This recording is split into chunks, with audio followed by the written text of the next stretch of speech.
Alright, this will be an overview of the German Panzer Kampfwagen 3, or Panzer 3. It's a Tier 4 medium tank. So we'll have a look around it and tell a little about the history of it. And go over some specs and then give it a test run.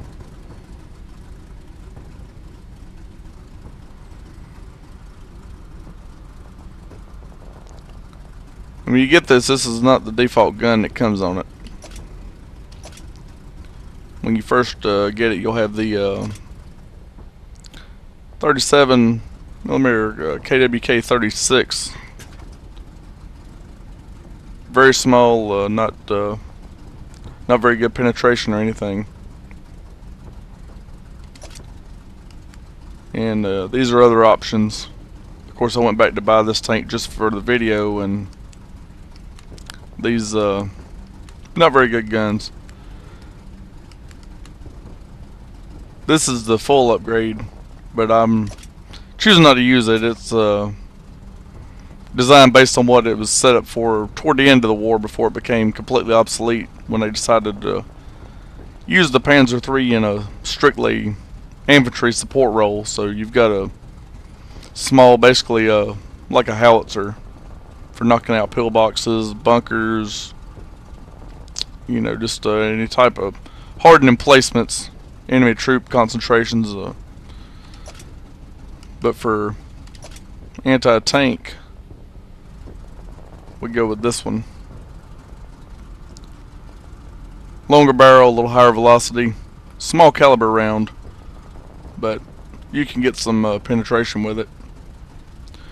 Now the Panzer III, developed in the 30s by Germany, it was the first tank actually intended for tank against tank combat, and they developed the Panzer IV after this, and this was to become a support tank for the Panzer IV. But the design of the Panzer IV rendered this obsolete, especially when they went into the Eastern Front and started encountering Soviet T-34s and KV-1s, which until that point they did not even know they had. And the Panzer III was basically useless against the T-34 or KV-1 or anything they were finding on the Eastern Front, other than the initial weak T-28s and things that the Russians had over there. So this basically, the last Panzer IIIs that were built in this configuration, they were made for, like I said, infantry support. And then they were cancelled except the chassis, which became the chassis for the Stug 3.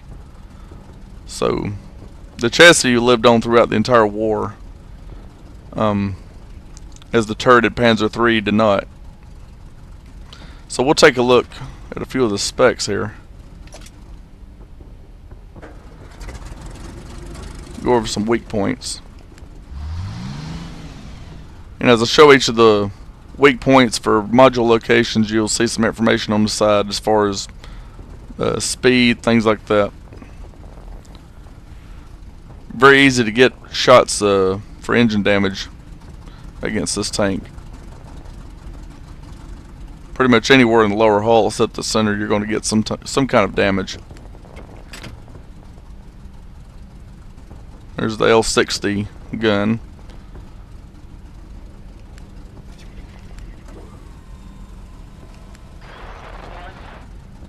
Radio location, basically the same as in the Stug 3s. Ammo stores. Lower hull each side toward the front. And crew location.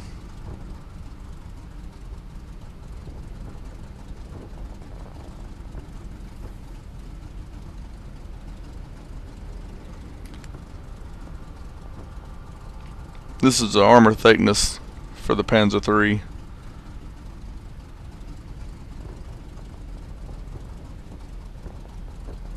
Even the mantlet, your gun mantlet is usually one of your tougher armor plates. You see this one here is not as impressive. Your thickness is actually on your front plate across where your driver's visor radio operator is.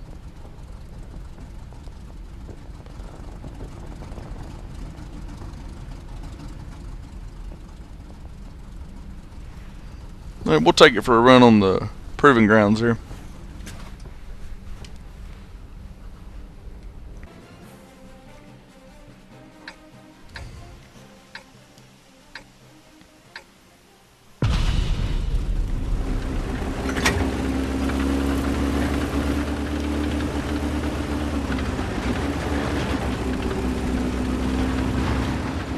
You see turret rotation. Not horrible. Speed's decent.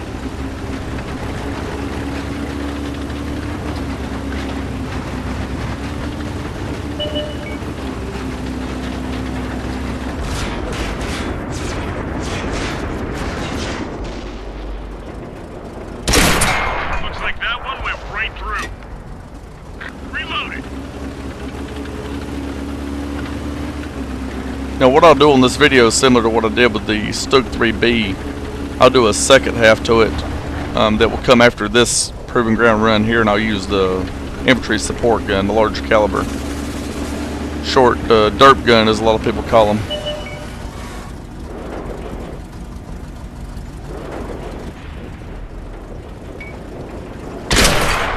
I see one.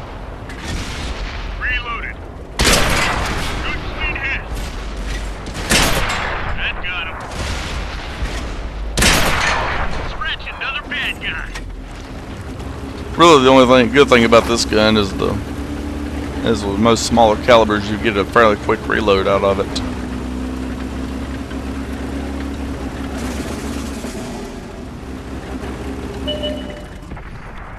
These faster, lighter tanks will be interesting when the next update for World of Tanks comes out. I was seeing that they're introducing some new physics where you can actually roll your tank over. That's gotta hurt. Loaded and ready. Nice shot. Scratch another bad guy. That one left a big hole.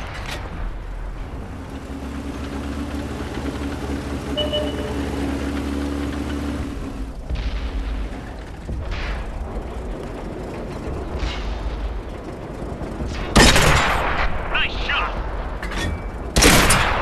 Our team just wasted an enemy.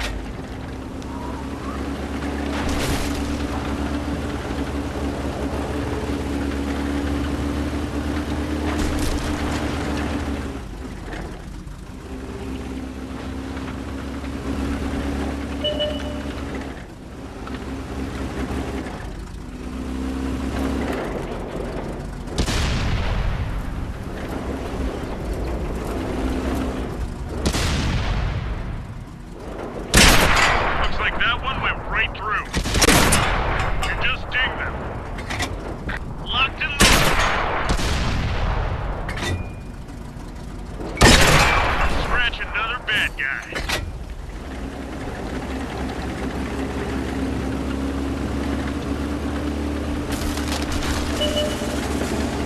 We've reached the enemy base.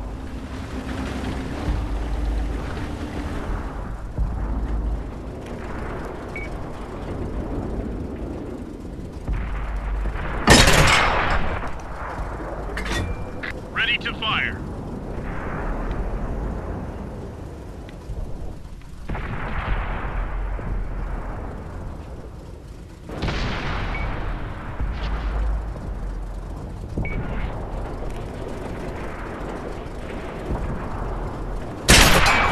That got him. Enemy is hit. We pierced their armor. We hit them hard. Small caliber, high velocity, we're getting regular penetrating shots, but low damage. Now that's how you do it. So we'll come back in a second with the larger caliber gun.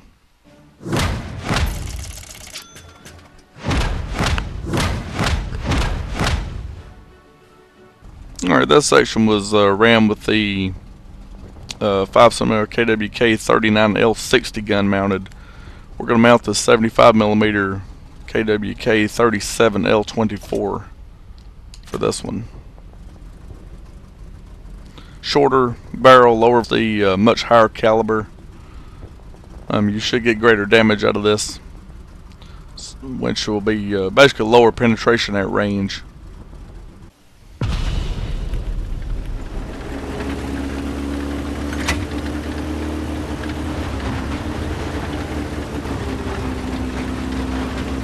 And on the consoles, when you mount this shorter gun as your highest upgrade, you will get a little more speed. It upgrades a few other components of the tank itself, speed being one of them, your engine. The shorter gun, you just have to get closer. It's harder to hit moving targets.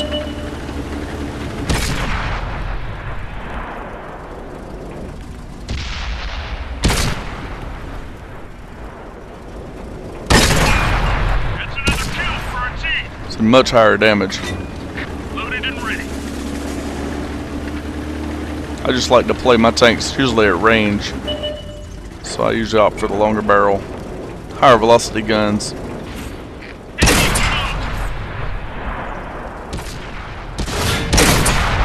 one down.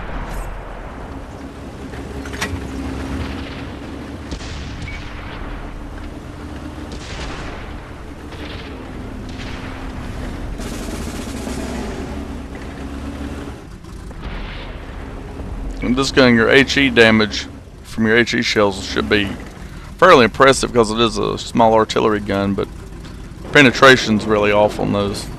Got an enemy here. Light tank will switch over. Well, he's gone. Locked and loaded. Hit this guy with an HE. Can't penetrate their armor. Scratch another bad guy. So if you can hit him in the thinner armor, you can do massive damage.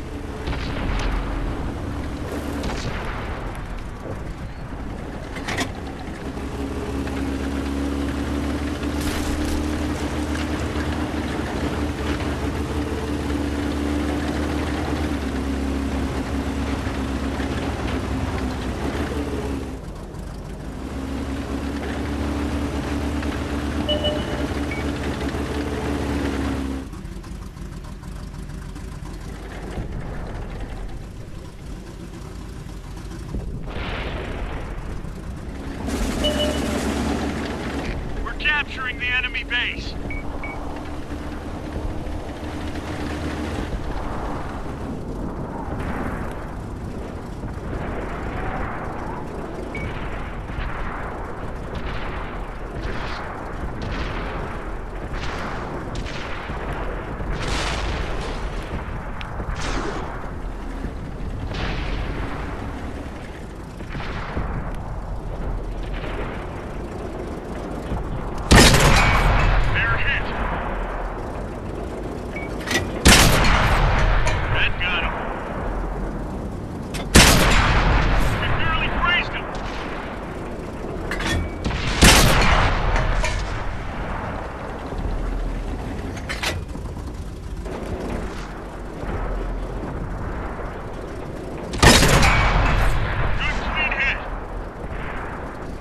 This guy here, we're going to have penetration trouble with him.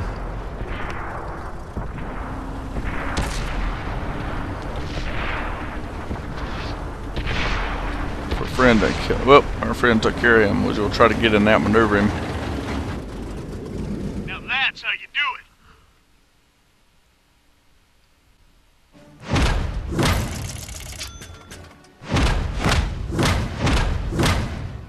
So the long barrel, higher velocity gun, or the short barrel, higher caliber, lower velocity gun, it's all the way your play style is.